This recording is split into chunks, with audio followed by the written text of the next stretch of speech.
Muy buenos días. Muy buenos días. La primera lectura de la liturgia de este domingo viene del profeta Amós, del capítulo 7, versos 7 al 17. Me enseñó así: he aquí el Señor estaba sobre un muro hecho a plomo, y en su mano una plomada de albañil. Señor albañil, qué maravilla. Jehová entonces me dijo: ¿qué ves, Amós? Y dije: una plomada de albañil. Y el Señor dijo: he aquí, yo pongo plomada de albañil en medio de mi pueblo Israel. No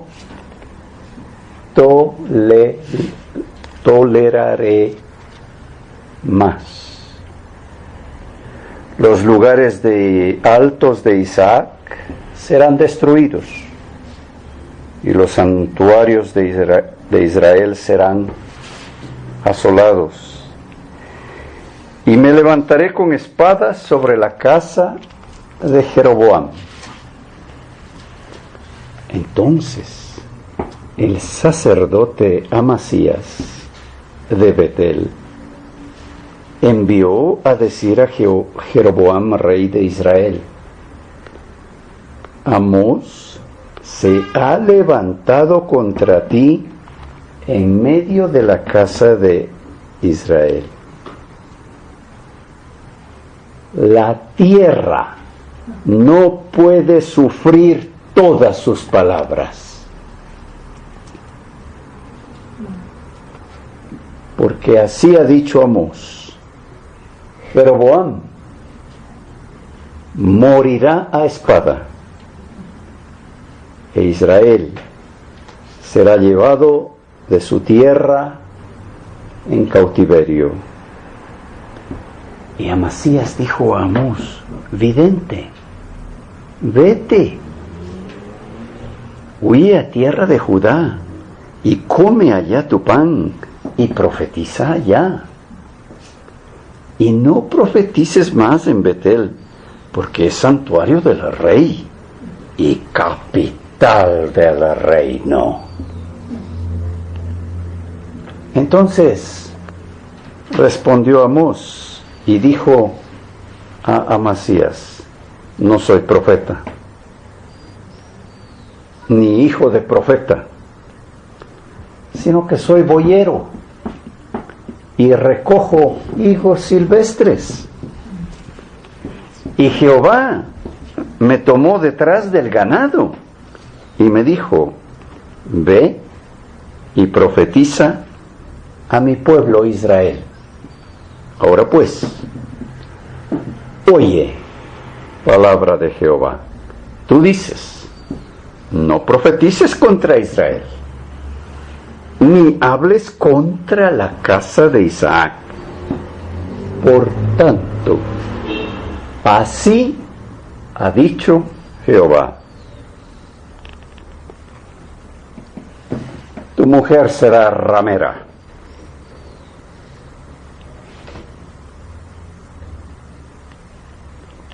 en medio de la ciudad, y tus hijos y tus hijas caerán a espada, y tu tierra será repartida por suertes, y tú morirás en tierra inmunda, e Israel será llevado cautivo lejos de su tierra. Esta es palabra de Dios. Buenos días, hermanos y hermanas. Continuamos con la segunda lectura, el Salmo 82.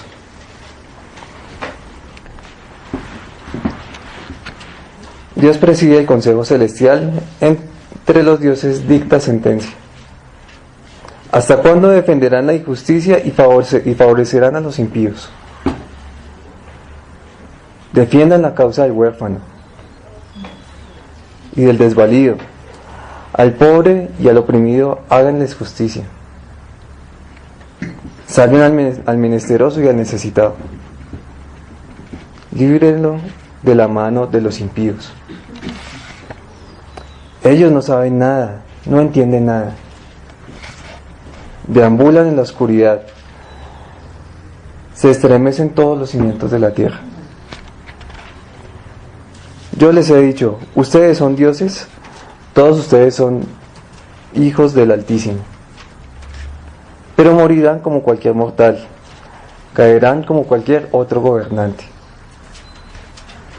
Levántate, oh Dios, y juzga la tierra, pues tuyas son todas las naciones.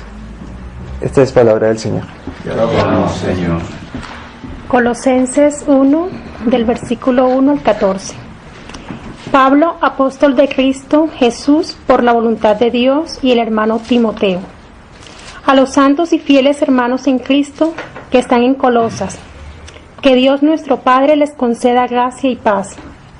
Siempre que oramos por ustedes, damos gracias a Dios, el Padre de nuestro Señor Jesucristo, pues hemos recibido noticias de su fe en Cristo Jesús y del amor que tienen por todos los santos, a causa de la esperanza reservada para ustedes en el cielo.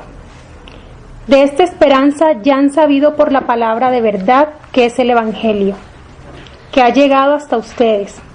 Este Evangelio está dando fruto y creciendo en todo el mundo, como también ha sucedido entre ustedes desde el día en que supieron de la gracia de Dios y la comprendieron plenamente. Así lo aprendieron de Epafras, nuestro querido colaborador y fiel servidor de Cristo, para el bien de ustedes. Fue él quien nos contó del amor que tienen en el Espíritu. Por eso, desde el día en que lo supimos, no hemos dejado de orar por ustedes. Pedimos que Dios les haga conocer plenamente su voluntad con toda sabiduría y comprensión espiritual, para que vivan de manera digna del Señor, agradándole en todo. Esto implica dar fruto en toda buena obra, crecer en el conocimiento de Dios y ser fortalecidos en todo sentido con su glorioso poder. Así perseverarán con paciencia en toda situación, dando gracias con alegría al Padre. Él los ha facultado para participar de la herencia de los santos en el reino de la luz. Él nos libró del dominio de la oscuridad y nos trasladó al reino de su amado Hijo, en quien tenemos redención, el perdón de pecados. Palabra del Señor. Te alabamos, Señor. Vamos a Lucas, el Evangelio de San Lucas, en el capítulo 10. Y vamos a leer de los versos del 25 al 37. Dice así: cierto intérprete de la ley, experto en la ley de Moisés, se levantó y para poner a prueba a Jesús dijo: Maestro, ¿qué haré para heredar la vida eterna?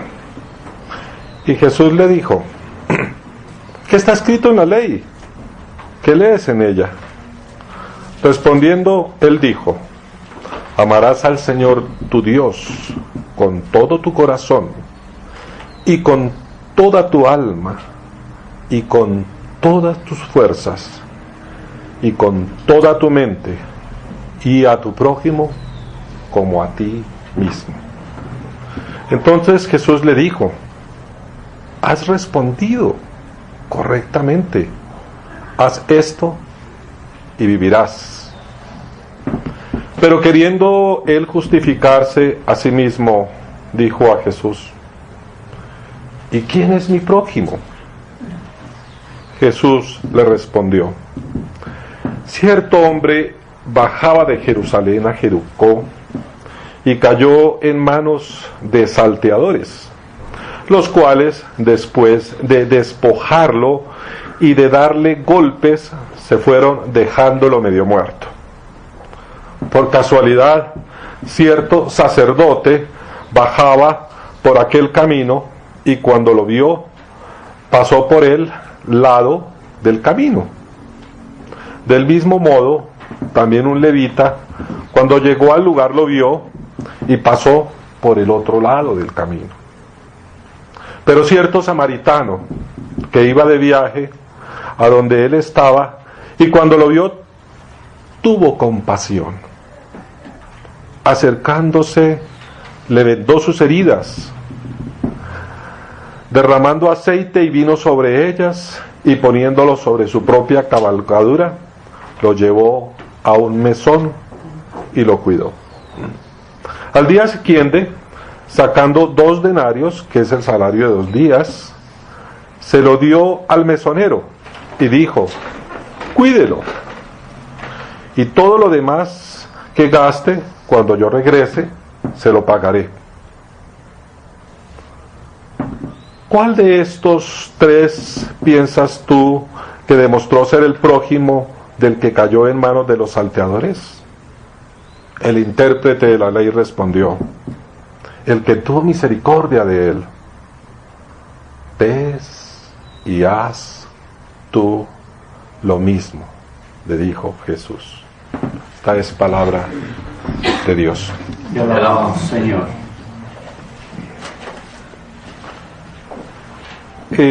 Hace poco me llegó al correo una invitación a un seminario internacional de metrología. Tenía el siguiente encabezado. Dice: las cosas no serían como las conocemos si no estuvieran hechas a la medida. Y realmente lo que es la medición, los estándares, es algo muy importante hoy en día, porque hace que algo que se fabrica aquí sea igual a lo que se fabrica en otro país. Y durante mucho tiempo las personas, digamos, todo lo que es la ciencia y la humanidad ha ido puliendo un poco más los sistemas de medidas. Por ejemplo, desde 1960 un metro es 1.650.763.73 veces la longitud de onda en el vacío de la radiación naranja del átomo de Krypton 86. ¿Quién lo sabía? Es complicado, ¿no? Pero es exacto. Es complicado, pero es exacto.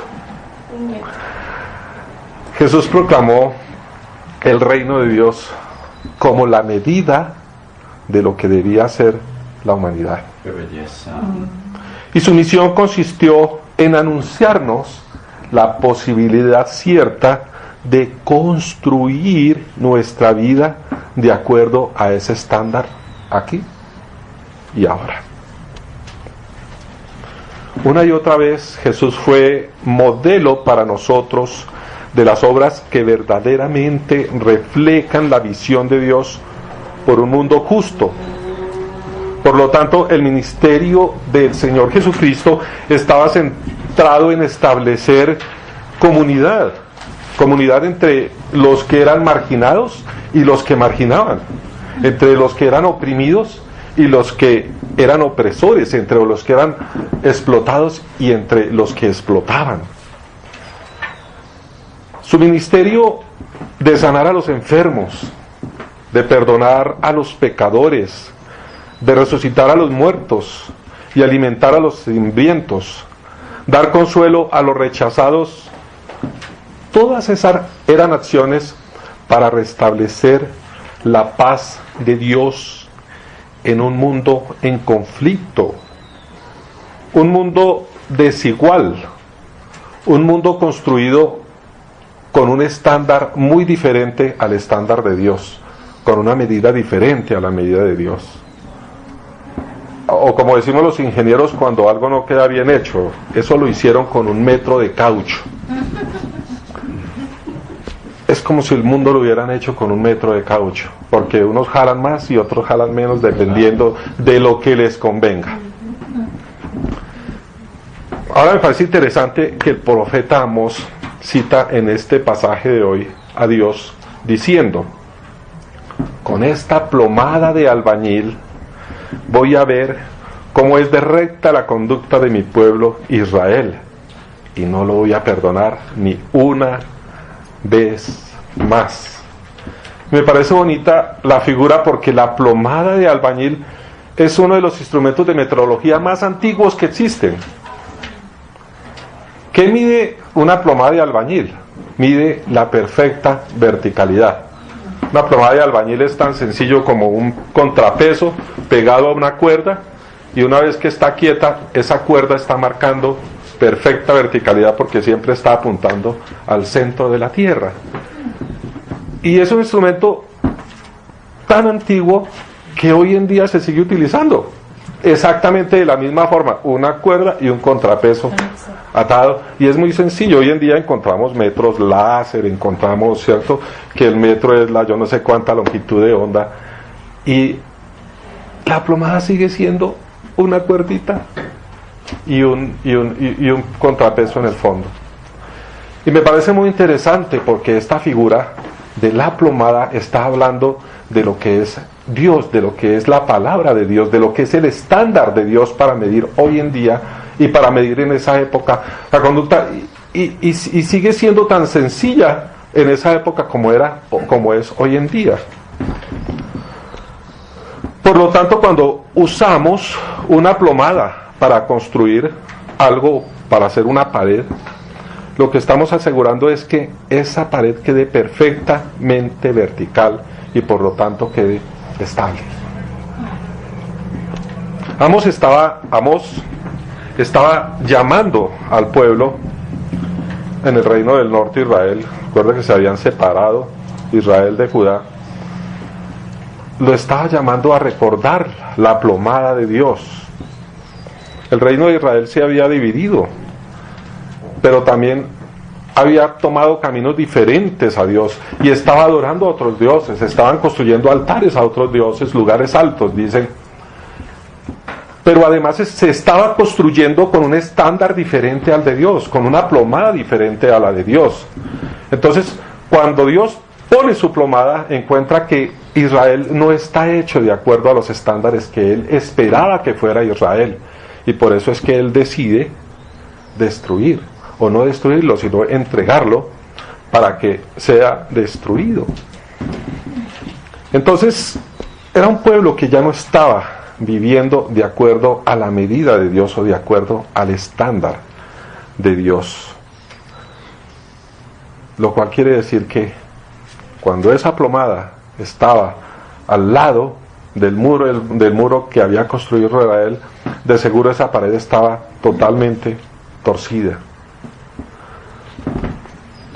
Por estos días el país anda pendiente de la mesa de diálogos, de la mesa de paz, y me parece bonito. Yo que ya estoy hablando, y realmente se habla de justicia social, se habla del sentido de la igualdad, de la repartición justa de las riquezas, de la tierra. O sea, en sí es como esa utopía de construir un país mejor. Pero uno, cuando empieza a ver la realidad de las cosas, de que unos pelean que por qué no, que es que yo quiero esto, que yo quiero otro, uno empieza a ver que en el fondo de eso cada uno tiene sus propios intereses creados y no están pensando tanto realmente en el país entero. Entonces ahí es cuando uno retorna a la realidad, y yo pensaba, eso es como hacer una pared bien derechita con ladrillos torcidos y sin plomada, y además sin tener con qué pegarlas. Entonces es un trabajo difícil, y yo pienso que realmente construir algo derecho requiere de algo más que simplemente buena voluntad. La parábola que es conocida como la parábola del buen samaritano no es una forma de medir la bondad y la misericordia de una persona, ni un llamado a la reflexión, porque es una respuesta a una pregunta que le están haciendo, ¿cierto? Una pregunta que le están haciendo al Señor Jesús. Y yo digo que no es una medida, porque la vida está llena de buenos samaritanos. Uno ve a diario en las noticias de el taxista que se encontró los 10 millones que dejó y que los devuelve, el que le salva la vida a otra persona que se iba a caer al metro o al tren, ¿cierto? Y uno ve, son personas que hacen buenas acciones, pero uno se pregunta, ¿realmente son los buenos samaritanos según la medida de Dios? ¿Según la plomada de Dios? Según la parábola narra esto: un hombre se encontraba en una situación desesperada y en necesidad de recibir ayuda. Eso era algo bastante usual, porque el camino de Jerusalén a Jericó era conocido por ser un lugar peligroso y un lugar donde siempre estaban los asaltantes haciendo lo suyo. O sea, por lo tanto, el hecho de que él hubiera recibido la paliza y que lo hubieran robado era algo casi que previsible. Pero lo que sorprende de esta parábola son dos cosas. Lo primero es el hecho de que dos personas que pudieron haberle ayudado no lo hicieron. O sea, para uno es como, uy, ¿esto cómo así? Uno era un sacerdote y el otro era un levita. Ambos eran personajes religiosos que no hicieron nada. Y no hicieron nada porque sus creencias religiosas les impidieron evitar tener contacto con el herido. Y deciden apartarse del camino. O sea, por lo tanto, el primer aspecto sorprendente de esa historia es que de quienes se suponen que eran los que debían ayudar a esta persona, no le ayudan, porque sus convicciones y sus creencias y sus ideologías no le permitieron hacerlo. Y el segundo aspecto, que también nos sorprende, es el hecho de que, bueno, las personas de esta historia eran todos judíos, excepto el samaritano, pero también a los que estaba dirigido esta historia que a Jesús le estaba contando a todos, todos ahí eran judíos. Y precisamente el que actúa es uno de los más odiados por los judíos. O sea, Jesús sabe eso. Darío ya nos explicó en la predicación pasada ese largo historial de odio religioso, de odio político, de odio racial que existían entre estos dos pueblos. Entonces nos narraban cómo se evitaban, ¿no? Un pueblo se evitaba con el otro porque siempre andaban en continua pugna. O sea que si uno ve esta persona que fue asaltada, de pronto en alguna forma estaba esperando que alguno de los judíos lo ayudara, y de ninguna manera estaba esperando que el samaritano, que uno de los samaritanos fuera el que lo fuera a ayudar, porque además era una persona que era despreciable para ellos. Y a pesar de todo, este hombre samaritano, dice, fue conmovido por la misericordia, o movido a misericordia, y cuidó o tuvo cuidado amoroso de esta víctima. Y si uno se da cuenta, el ministerio de Jesús a lo largo de su ministerio está lleno de actos y enseñanzas de misericordia y de compasión. Y muchos de esos actos eran actos que retaban las convicciones que hasta ese momento existían, las convicciones religiosas del mismo pueblo judío. Muchas veces esos actos que hacía Jesús iban en contra de esas convicciones. Y uno ahí es donde se da cuenta realmente el ejemplo que nos está dando Jesús a nosotros en cuanto a eso. Y es que él dice que Jesús se sentía conmovido, porque tuvo compasión de ellos. Estuve mirando la definición de compasión en Wikipedia, la famosa Wikipedia. Dice, compasión literalmente significa sufrir juntos. Es un sentimiento humano que se manifiesta a partir del sufrimiento del otro ser. es más intensa que la empatía. La compasión describe el entendimiento del estado emocional del otro y es con frecuencia combinada con el deseo de aliviar o reducir su sufrimiento. Esa es definición según Wikipedia. Pero es muy sabia, ¿no? Es realmente lo que describe lo que es la compasión y lo que Jesús sentía cuando veía a estas personas desamparadas. Él quería de alguna forma ayudarles, quería terminar con su sufrimiento.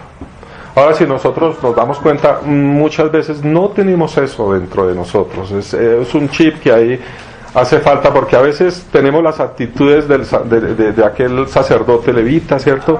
O del otro, que pasan de lado. Se dan cuenta del sufrimiento, pero pasamos de lado. Así que la parábola es entendida, y una de las cosas importantes que debemos entender es que esta parábola se entiende según la disposición interna de cada persona. O sea, yo a veces me pongo a entender realmente qué entendió este maestro de la ley que estaba recibiendo esa enseñanza de Jesús. Y es que la parábola fue dicha como resultado de querer atrapar a Jesús en algún error.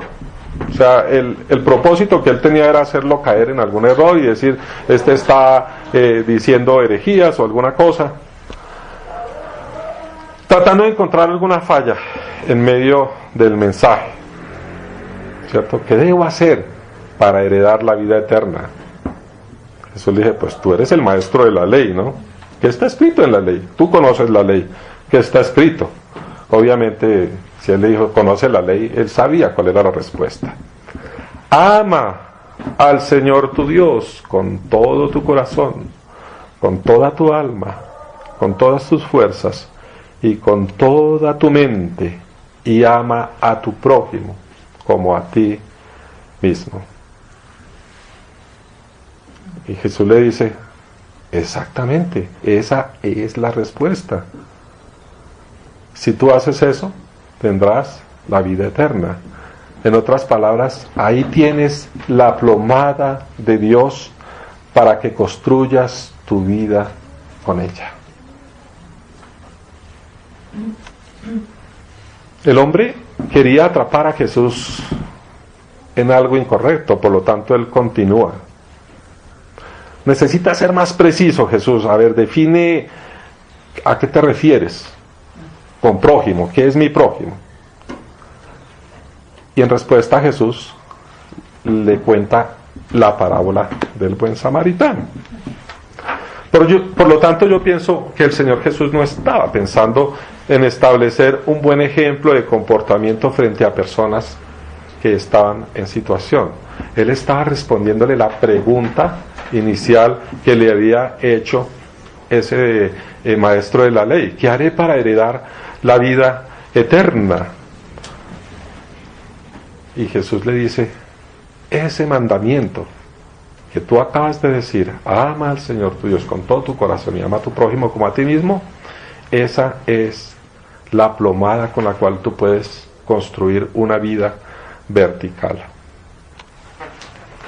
La parábola es una forma de explicar lo que significa amar a Dios y amar al prójimo.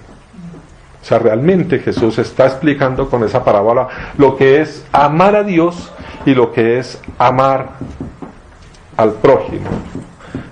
Y de hecho, la palabra de Dios, toda la palabra de Dios es una plomada de Dios.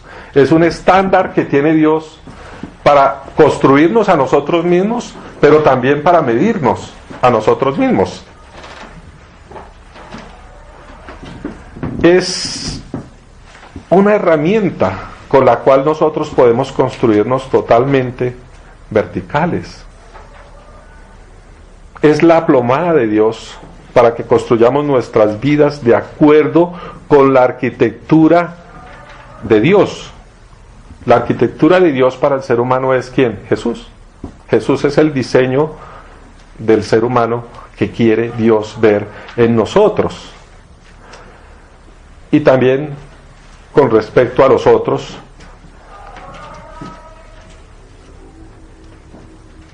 Yo estaba pensando que la vida nuestra, cuando nosotros construimos nuestra vida está hecha de pequeños ladrillos que son los momentos que vivimos, los momentos frente a Dios, los momentos frente a los otros, las circunstancias que nos rodean, y con cada ladrillito de esos vamos haciendo nuestro muro.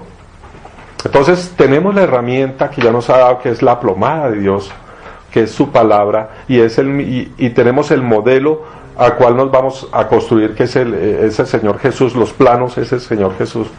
Pero ¿qué es el cemento? El cemento que yo veo acá, con lo que yo voy a unir esos ladrillitos, es el amor a Dios y el amor al prójimo. El amor a Dios y el amor al prójimo. O sea que todos esos momentos y toda esa relación que yo tengo en unión, si yo los uno con amor, voy a poder hacer un muro bien vertical y bien derechito. Aquellos que pasaron por el lado de la víctima sabían lo que era correcto hacer. Ellos sabían que debían hacer. Pero entre saber lo que es correcto hacer y hacerlo hay un largo trecho. O sea, realmente no significa que nosotros lo hagamos.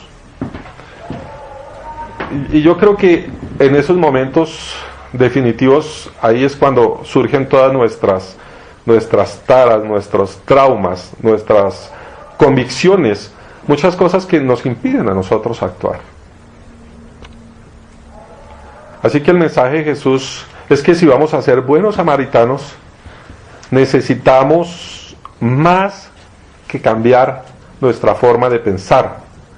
Debemos cambiar nuestro ser, para que el mandamiento de ama al Señor tu Dios con todo tu corazón, con toda tu alma, con todas tus fuerzas y con toda tu mente, y ama al prójimo como a ti mismo, para que ese mandamiento sea el que nos va a definir a nosotros como seres humanos de ahí en adelante. El maestro de la ley entendía que su vecino era el vecino, que su prójimo era el vecino, o era alguien de su comunidad, o alguien de su familia, o alguien de su sinagoga. Pero fíjese que aquí Jesús amplía el significado del prójimo. Aquí Jesús dice, no es que el prójimo es el otro ser humano, aquella persona que quizás tú desprecies, o la que más desprecien, o aquella persona olvidada por la sociedad. Y fíjese que algo de las lecturas, lo que vimos en el Salmo, habla de eso, ¿no? De la injusticia, de todos aquellos que son olvidados por los mismos hombres, aún hombres buenos. Y luego Jesús, es interesante que él cambia la pregunta de quién es el prójimo y qué es lo que el verdadero prójimo hace, ¿cierto?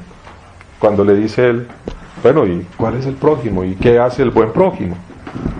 Así que todos somos el prójimo de los demás, pero también todos somos los samaritanos de los demás. Todos estamos llamados a ser el prójimo de los demás, pero también a ser el samaritano. O sea, no es solamente pensar en que yo voy a recibir, sino también es yo voy a dar. Y yo creo que ese es como el pensamiento nuestro, de estar siempre en la condición y en la posición de estar ayudando al otro, a pesar de mis circunstancias, a pesar de lo ocupado que esté, a pesar de cómo ande yo en mi situación, en mi vida personal, de estar en la posición de ser el samaritano, aunque sí, a veces necesitamos un abrazo, ¿no? Necesitamos una ayuda.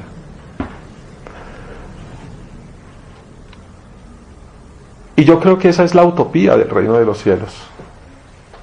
La utopía del reino de los cielos es un mundo donde todos se amen y donde todos se ayuden, porque todos aman a Dios.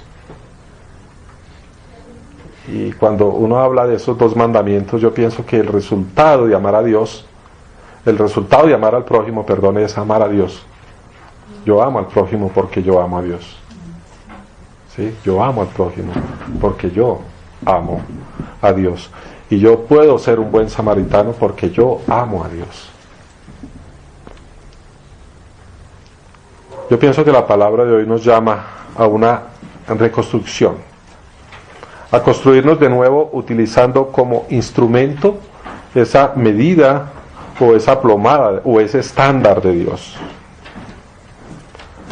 Si lo construido está muy chueco, si se utilizó 1 metro de caucho para construirnos, de pronto a veces es mejor tumbar y volver a construir en forma correcta.